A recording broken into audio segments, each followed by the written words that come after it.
Hello and welcome back to another cocktail tutorial with me, Josh at NJAC Event Bars. Espresso Martini has been such a popular cocktail over the last 2 to 3 years. It's a little bit like gin, it's gone on and on and on and we wonder when it's going to come to an end. But I think it's just stood the test of time, it's become a modern classic. So a little bit about the Espresso Martini, then we'll get straight into making the drink itself. It was created in the 1980s in Soho, famous cocktail bar run by Dick Bradsel, who is a fantastic mixologist. I'd really recommend looking him up. Created all kinds of drinks, including the Bramble, so this guy's well established. There's an amazing story behind it, and I will censor this out, but there was a story that a model came into his bar first thing in the morning and said, look, I'm gonna need a drink that's gonna wake me up and it's gonna f me up. And then he created the Espresso Martini. So let's get going. So in an Espresso Martini, we have got fresh espresso. That's really important. It's got to be a good quality espresso because it's quite a large base to the drink. We've then also got sugar syrup. This is a tricky one. Much like how people will drink their coffee, it's an unknown quantity with the sugar syrup. Personally, I like to just have a little dash, perhaps like a bar spoon measure in there. Other people like to go for a full shot, others a half, so you might need to find your own measure with that one. I'd recommend starting with half a measure, so 12.5 mils, and going on from there. The sweetness does kick in quite heavily, so go steady with it. Then we've got Kahlua, which is of course a coffee liqueur, and then of course we're going with a vodka. I'm using Absolut Elyx, which is their premium vodka. It's a fantastically smooth vodka. It's made on one single estate, handcrafted. It really is an amazing vodka. The reason we're going for good quality on this one as opposed to sort of a house pour is because it's the largest part of the drink. So we want that to be the best quality possible. Okay, so let's get making.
So here it is, the Espresso Martini. Looks fantastic, doesn't it? So as you saw, when we shook it, when we poured it in and strained it, it was a wonderful cloudy foam.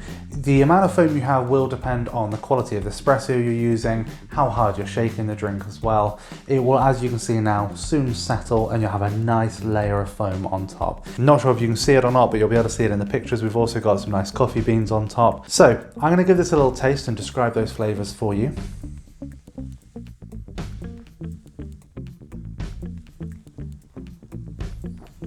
Wow, just so smooth, incredibly smooth.